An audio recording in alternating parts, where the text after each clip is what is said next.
Tem alguns nomes já pensados de quais são juristas adequados para serem indicados ao Supremo Tribunal Federal, ou se não os próprios nomes, perfis que o senhor considera mais adequados para serem submetidos à sabatina e aprovação do Senado Federal? Maravilhoso. É realmente uma pergunta pertinente diante da bomba atômica política da última semana. Primeiro, muito obrigado pela oportunidade de estar aqui com você, Yuri, com a Larissa, com todo mundo, todos os espectadores da CNN, uma honra. E sendo direto na resposta, nós precisamos de um perfil legalista que não defenda os princípios conhecidos como neoconstitucionalistas, que é o que o próprio Barroso defendia, a ideia de que um dos ministros do Supremo tem que inovar, né? Sair da linha de ser um jurista que analisa a Constituição e criar leis a partir das suas decisões. Isso criou boa parte das distorções que a gente vê na relação entre judiciário e legislativo. Então, figuras que defendem uma perspectiva clássica por parte do judiciário é o básico, sem escritórios de familiares ligados a eles, sem vontade de participar do debate público, altamente discretos, nenhuma vaidade, nenhuma vontade de aparecer em redes sociais. Isso já é uma base, e obviamente um passado ilibado. Isso é a base para alguém participar de uma Suprema Corte minimamente saudável. No mundo todo, as Supremas Cortes, elas são caladas, desconhecidas, quase ninguém sabe o nome dos ministros dessas Supremas Cortes. No Brasil, as pessoas sabem quem são os 11 ministros do STF, mas não sabem quem são os 11 que vão jogar a Copa do Mundo. É sintomático num país que está doente. Talvez hoje em dia até o Carlo Ancelotti saiba quem são os 11 Eu tenho certeza. do Supremo e ainda está definindo ali o seu... Mas, Lari, antes só de passar a palavra para você, deixa eu só perguntar mais uma coisa aqui para o pré-candidato, para o Renan.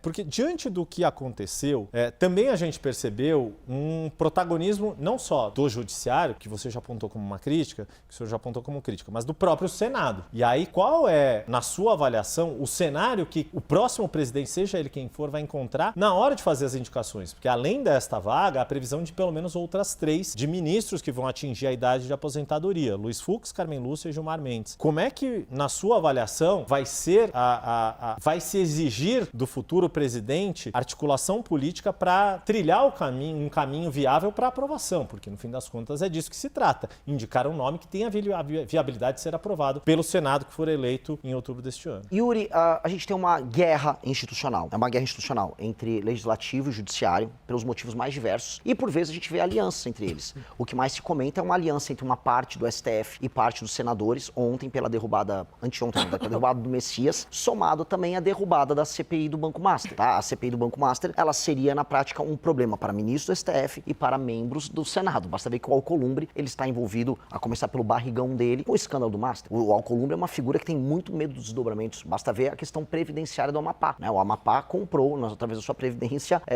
títulos nem um pouco limpos do Banco Master. Então, há também nomeações na CVM que envolviam indicações do próprio Alcolumbre. Então, você tem uma relação de tensão e de aliança entre o STF e o Senado. E, na verdade, Poder Executivo, Legislativo e Judiciário, hoje eles estão em conflito nas atribuições, mas unidos na luta pela impunidade. Então é meio paradoxal. Às vezes eles vão se unir e às vezes vão se separar. Qual a função do próximo presidente da República? É alguém que tem que ter autoridade e projeto de Brasil. Projeto de Brasil e saber o que quer. Olha, eu vou chegar lá, primeiro dia eu vou enfrentar o crime organizado, eu vou fazer um pacote de reformas fiscais e eu vou diminuir o poder do Centrão. Essa é a minha plataforma. Sei qual é a minha plataforma, sou uma pessoa limpa, aí eu tenho como prerrogativa resolver essa briga institucional entre os poderes e colocar na caixinha o judiciário onde precisa ser colocado na caixinha, usando o Congresso e colocar o Congresso na caixinha quando necessário. Um exemplo claro, o Flávio Dino, que é uma figura política que está do outro lado, né? Eu não concordo com ele nas premissas dele, ele está fazendo um trabalho que é importante em fiscalizar as emendas parlamentares de boa parte dos corruptos, dos bandidos que controlam o Centrão. Pois bem, não teria problema algum em me aliar com o Flávio Dino no enfrentamento político aos crimes que são cometidos usando parte do orçamento brasileiro. Mesma coisa me aliar com o Senado quando for para colocar o STF na caixinha. Larissa Rodrigues, o pré-candidato Renan Santos te escuta aqui. Tudo bem, pré-candidato? Boa tarde, obrigada por aceitar nosso convite. O senhor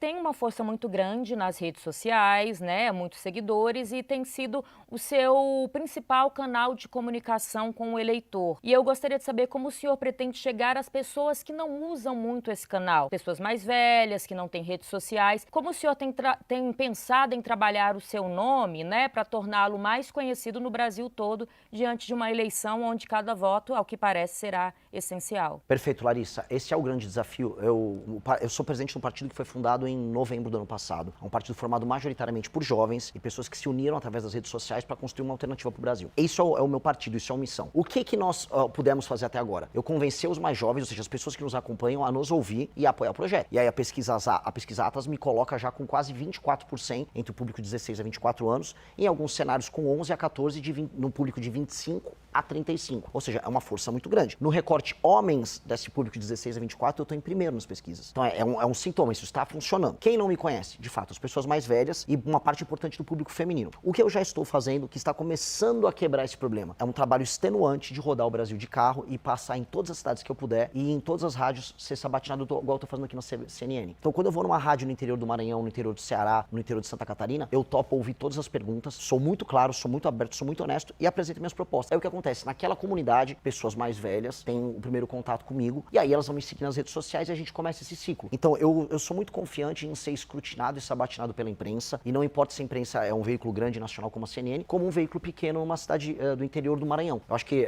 respeitar esse papel da imprensa vai fazer com que eu seja conhecido pelos mais velhos e aí eu vou aos poucos quebrando essa barreira. A única coisa que me breca um pouco é eu não sou rico, não tenho o jatinho que os meus concorrentes têm, eu tenho que fazer isso de carro. Então eu furei pneu no Maranhão, é uma aventura meio que um rally, conhecer o interior do Brasil. E aí eu não tenho a mesma velocidade, eu poderia estar alcançando isso se eu tivesse dinheiro há 2 meses atrás, os números que eu bati na Atlas, né?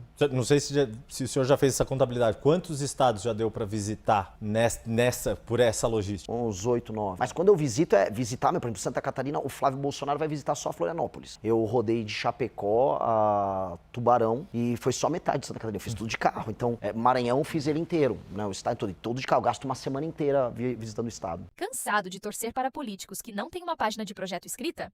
Se você busca profundidade, técnica e a coragem de quem estuda o Brasil de verdade, seu lugar é aqui. Inscreva-se no @14cortespolítica e acompanhe a construção da única alternativa real ao sistema.